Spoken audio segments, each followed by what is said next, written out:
Good evening, everyone. It's time for another exciting out-of-box review. Alright, now, having said that, tonight's episode is about an older model kit. A little bit of history before I show you the kit. Some of you can see a little bit of it down there. The time period this kit comes from was during a time when Japanese toys were starting to invade the US market. There was some anime on. We had Transformers, Gobots, Robotech was airing here and there.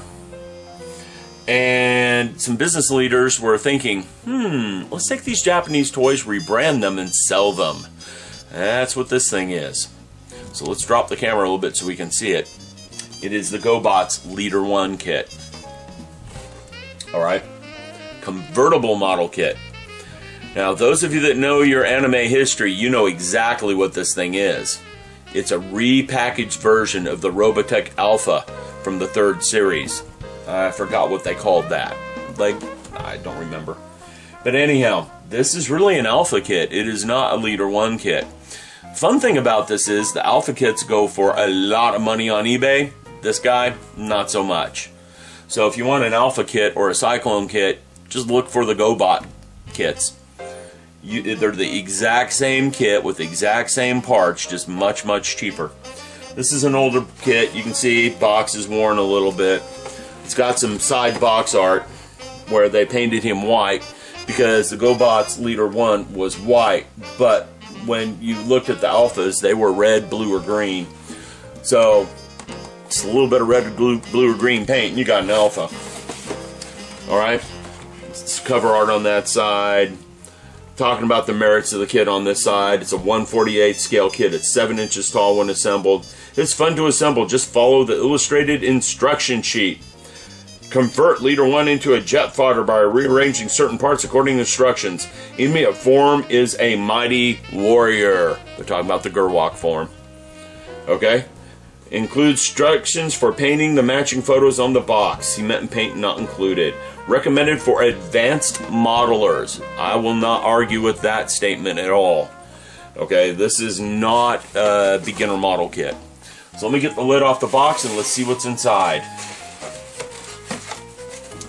Okay, first thing we're greeted with are instructions. Now, this is a fold-out kind of instructions. Let's see if we can find a date on it.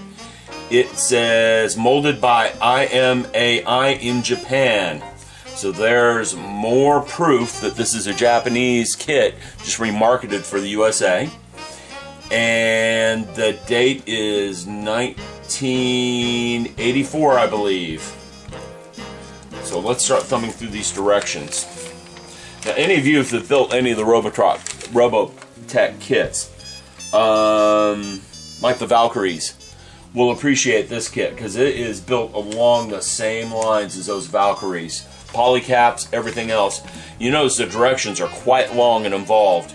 It is 4-page fold out. There's step 24. Flip them.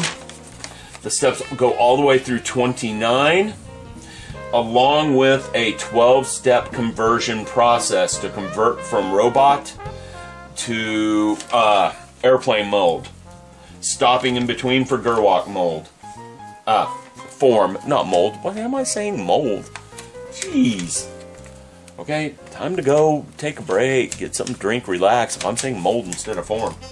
Anyhow, there you go. There's a review of the directions. Now, it looks like the parts are sealed in the bags, and if that's the case, I am not taking them out of the bags. Not for a kit this old. Alright, here we have 2 sheets of sprues of styrene. It comes with a pilot. He is wearing his Cyclone armor. No Cyclone. He's not actually part of the Cyclone, but he's wearing the armor he would wear as he's riding the Cyclone.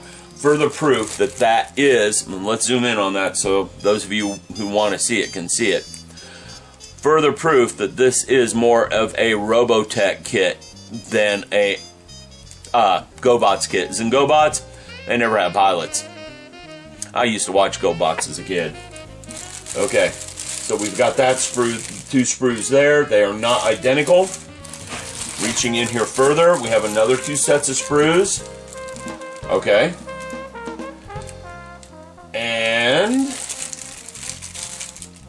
decals. Decals are still sealed in the bag.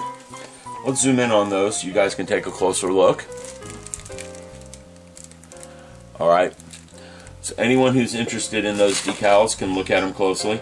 It doesn't say Mars base on them anywhere, so I'm not sure what those are the decals for. Someone who's really good up on the series would know. Okay, they do have the markings that are there, but no Mars base like I would expect. Unless it's in white and I just can't read it. Give me a second and get some glasses, some reading glasses, so I can get a good look at them. If my glasses will cooperate and not go flying all over the place. That's what always happens when you're on camera.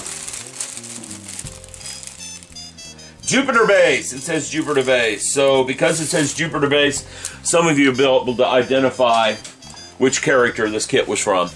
It says Jupiter base instead of Mars base. So let me set that sprue aside. We get another bag here. Now this bag has 2 or 3 sealed bags inside it. We have the canopy, still sealed in its inner bag. We have some rubber tires for the landing gear. There are a few parts that have come loose from the sprues over time. There's a screw floating around loose in there. This kit came with some metal parts, if I remember correctly. Yes, there's 2 bags of metal parts. The bag that has the 3 tires has some metal parts with it. Another bag in the back has some metal parts. Again, I'm not going to tear these open bags up. Most of the parts are still attached to the sprues for this kit. One's about to come off. One has come off down here. But for the most part, all the parts are still attached to the sprues. This kit has been handled very gently over the years, even if the box is not. The inner bags are still in pristine condition. Well, there you go. If you really want to see, hey, I've got an idea. I'm not going to do it. I have another one of these where the bags have been opened. It's in my spares bin because parts are missing. Anyhow, gotta go. Phone's ringing.